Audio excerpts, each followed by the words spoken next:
everybody, Mark with Midnight Snack Movies back again today for a new video. Hope you guys are doing well. I hope you're staying warm.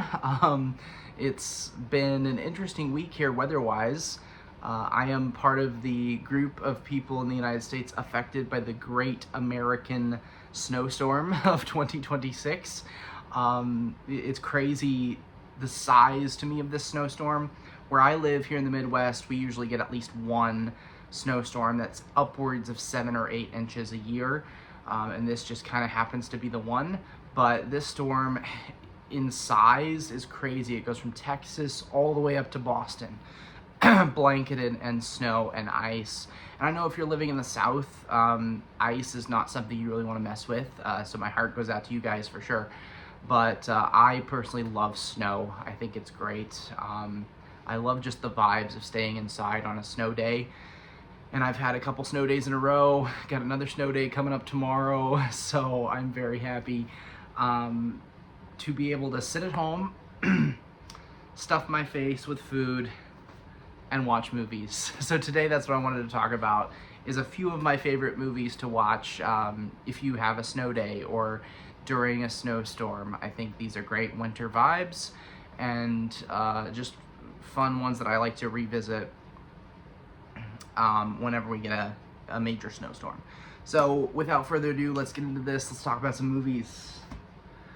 All right, this one is my number one. Like, this is the movie I watch every year when we get the biggest snowstorm of the year, and that is The Girl with the Dragon Tattoo. This is the 2011 American remake, directed by David Fincher. It stars Daniel Craig and Rooney Mara. So this is based upon books that came out from Sweden in 2005 and then were adapted into Swedish movies in the late 2000s and then eventually adapted into an American movie. Now, we were told that David Fincher was going to do all of the original trilogy. That did not happen. This was the only one that we got from Fincher. And that is one of my biggest cinema kind of hypotheticals. Like, what if we got those movies? Because I love this movie. This movie is dark, it's atmospheric, it's set in the middle of winter in Sweden, so you've got snow everywhere. Things are just very cold. The subject matter is very dark. Cinematography is cold. I just love everything about this movie. It's so much fun.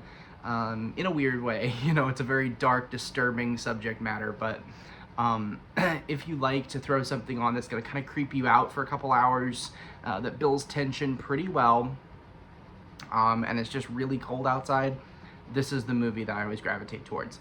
I watch this thing once a year during the biggest snowstorm of the year. I make sure to plan ahead of time. I buy myself some Swedish vodka, drink that, nice warm room, cold outside, snow outside. It's just the perfect vibe, and I look forward to that every year. That's one of my favorite movie watching experiences. Just did that the other night. So definitely recommend this one if you haven't checked it out. Next one here is a little bit of the more auteur pick, if you will. This is Evil Does Not Exist by Ryosuke Hamaguchi. So he also directed Drive My Car, which came out a couple years ago, and I would also highly recommend that one for a snowstorm. There's a great scene in snowy weather in that movie. This one is, I'd say, you know, Hamaguchi's very kind of slow-paced, quiet films with some really beautiful messages, and that's exactly what this is as well. I think it's a little bit shorter. Yeah, definitely a lot shorter than Drive My Car. Drive My Car is over 3 hours long. This is 106 minutes, so definitely pretty doable in terms of the length. But it does a lot of commentary about the impact of capitalism on human beings, but also on the environment. And there's some really beautiful scenes in the woods in this movie, very rural situation. And if that's the kind of vibe that you're looking for, a movie with some heart behind it that's going to be really beautiful in terms of the scenes of nature, and there is some definitely cold weather scenes in this movie, I highly recommend this one. This is definitely an underrated pick right here. Evil Does Not Exist. Next one is a pretty obvious one.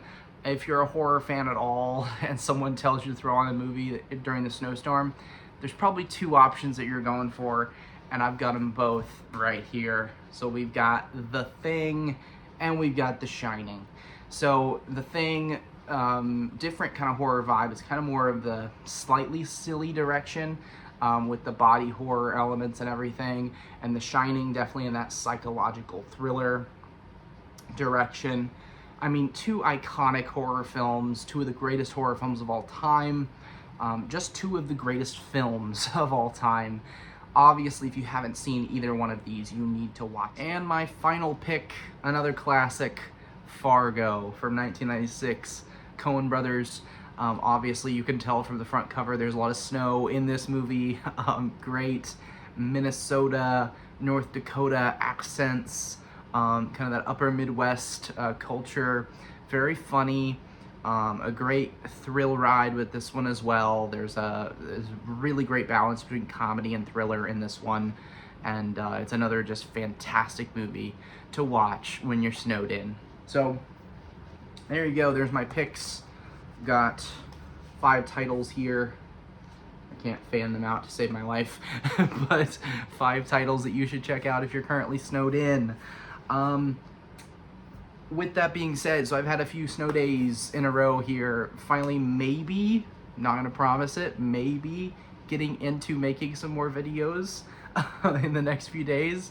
I do hope to get to a couple of ideas that I've got before the Oscars come around in March. I was paying attention to the nominations the other day, and didn't really know, what the major snubs were, because I wasn't paying that close attention to it this year. But there were several choices I was very happy with. Some of my favorite movies of the year, I think, have all been nominated at least. Movies like One Battle After Another, Marty Supreme, Sinners, and Begonia. Currently, those are my top 4 at the moment. I do plan on putting out some content related to that. My favorite movies of the year, I would love to do that. And maybe some Oscar predictions or something as we get closer to the Oscars. But that's still a few weeks away. One of the movies that's nominated for quite a few awards that I haven't had the chance to see yet is called Hamnet, starring Jessie Buckley. Jessie Buckley's the frontrunner for Best Actress. I would love to see that movie, and it is playing at a theater not so far from me tomorrow. So I think I'm going to utilize my snow day and go over and see that movie. So hopefully I'll have another video coming up tomorrow for a review on Hamnet. And I'm still trying to check off some more movies from my list. I think I counted and I've watched 6 of the 10 Best Picture nominees thus far. So Hamnet would make it 7. I always make the goal every year of watching all of them. So hopefully I've got a few ideas kind of running around in the brain. I'd really like to get back to making some more YouTube videos. I know my channel's not big or anything like that, but I do miss the process of making the videos, and it really helped me stay informed watching your guys' videos about movies and really staying hooked into the community, because I feel like I've kind of removed myself or taken some steps back from that, and I'm not as informed about movies as I'd like to be. So maybe I'll be able to fix a little bit of that as well. I'm gonna stop rambling. I will check in with you guys later, hopefully very soon, with some more content about movies. See you guys later.